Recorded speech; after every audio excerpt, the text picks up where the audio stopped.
Now, Nigeria's transportation sector is undergoing a technological shift as innovators work to digitize payment systems, replacing cash transactions with contactless and mobile solutions. The push aims to address challenges such as fare leakages, operational inefficiencies, and security concerns, while opening new opportunities for data-driven transport management.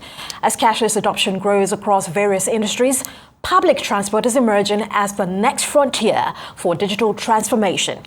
Co-founder and CEO of Noxi, Kingsley Eze, joins me now to discuss this further. Good morning to you, Kingsley, and many thanks for joining us on Business Week today. I hope you can hear me clearly. Having me. You're most welcome. Well, let's begin with some of the biggest... Great. I'm glad to hear that, Kingsley. Let's begin with some of the biggest shortcomings within Nigeria's current transport payment systems. What are some of this, and in what ways can technology address these gaps?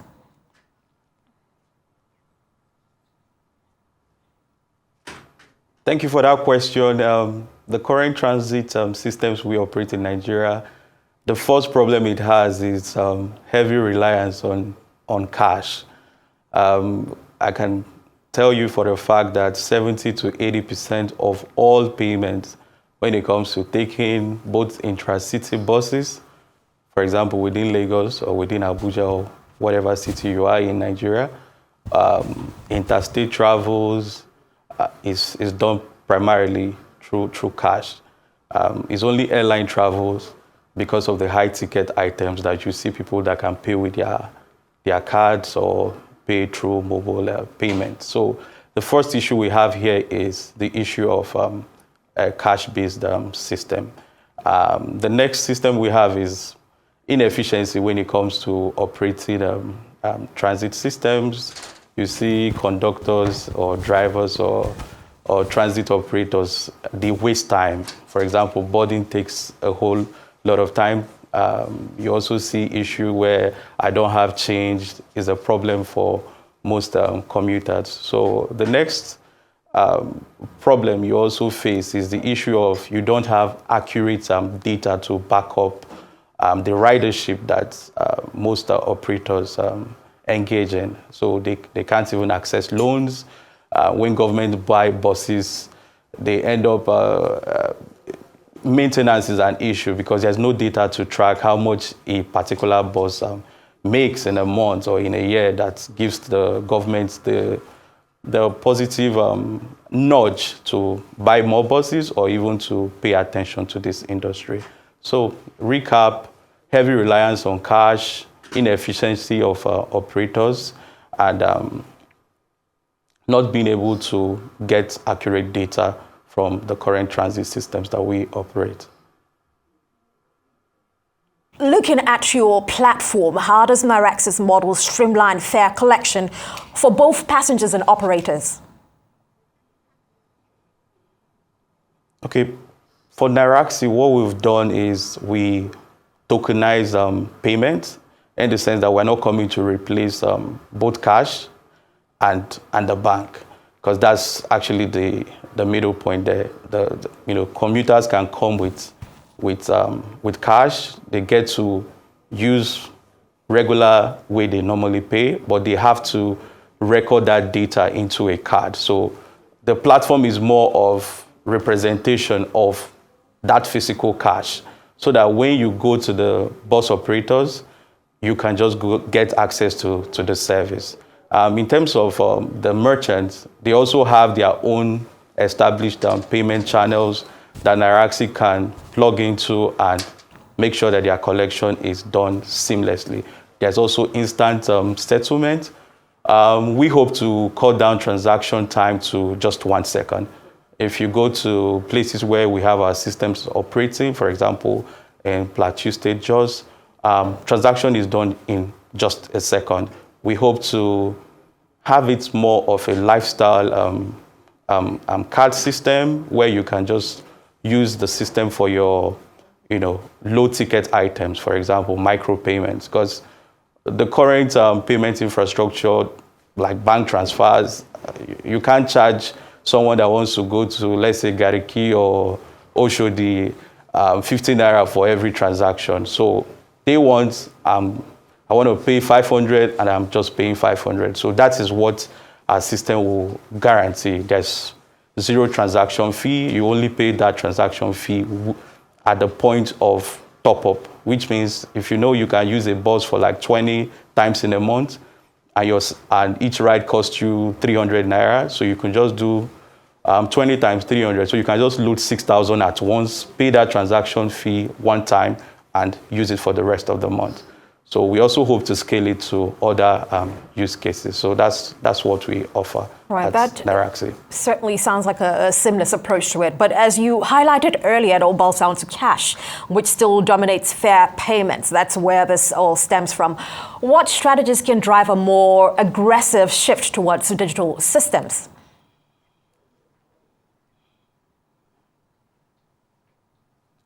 The first thing I can think of is incentive. The word here is incentive. First of all, payment is not a technology problem. It's more of a culture problem. How do you change people's way of doing things? For example, the NURT or the park operators, they have the way they do their current business. So the only way they can change to to card system or to have platforms like mobile payment is when they understand the benefits that they can get from running a system like Noxi. First of all, if you're an operator, the first incentive is you want to make more money. That's the only thing that appeals to most operators. So what our system can offer you is it gives you access to be your own bank, in the sense a customer is using a ride for 20 times in a month. They have their money already stocked in the card. So you end up building a lot of cash reserves for your operations. Also, efficiency. Most business owners, I believe, want to be efficient. They want to load more passengers. So if you normally load a bus in 1 hour and you have a system that can cut down the loading time to, let's say, 15 minutes, is also an incentive to change that culture. Another thing, again, is the government, because the government runs most of the big public transit infrastructure. When they understand that transportation is the basic need that people want, that they can use to reach out to, the common man that touches their life. After their rent, the next thing is transportation. So if you solve that, you are solving almost 30% of every problem of the common man. So if you know that, okay, you can have a way that you can get like 5 million cards into people's hands, you can say, okay, bus operators take 200 naira off every ride per day. So you can say you are giving 5 million rides to Nigerians every day at a discount of 200. So when you say, oh, government has spent 20 billion, 30 billion on a transit subsidy, it becomes something that you can verify. The dashboard is there to show it. You saw Ngozi Okonjo-Iweala, the meeting here she had with the president. We have to expand social safety nets for Nigerians. And I believe public transportation through tokenization and digitization of payment system is a gateway to achieve that.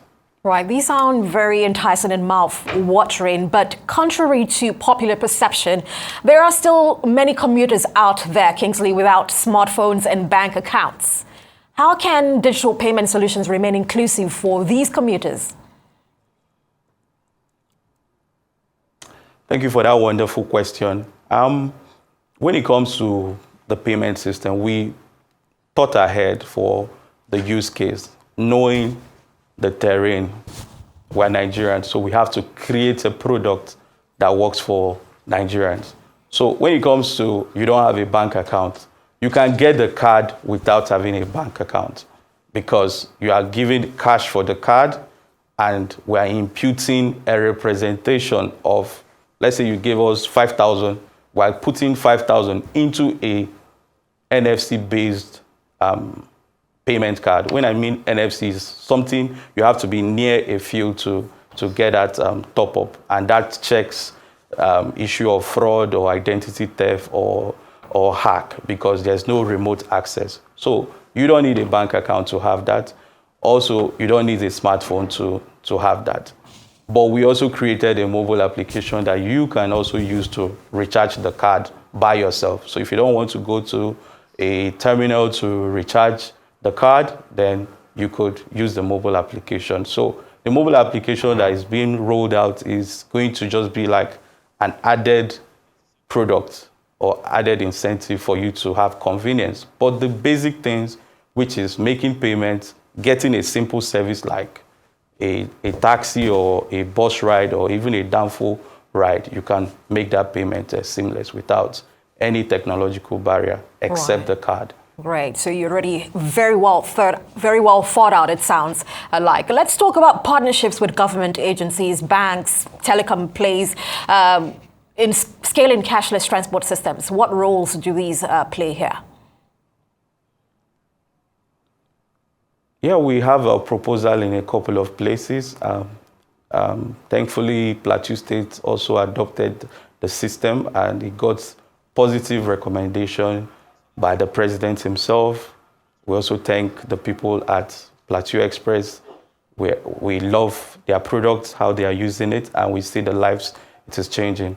But we also hope to have other people come on board, more government partnership. We can also scale it to giving cash-based subsidy to people in remote areas. Also hope to see it in civil service. Also hope to see it being used for other use cases apart from rides. We want to use it to buy your fuel. You can use it to shop in some selected stores. So far, you have micropayments that you need to make, that you just want something that gives you the same flexibility of cash, then why not? We are open to that. All right, Kingsley, thank you so much for joining us this morning. If you joined us midway, I've been chatting with Kingsley Eze, who is co-founder and CEO of Noxi. We'll see you again very soon, and well done on the great work.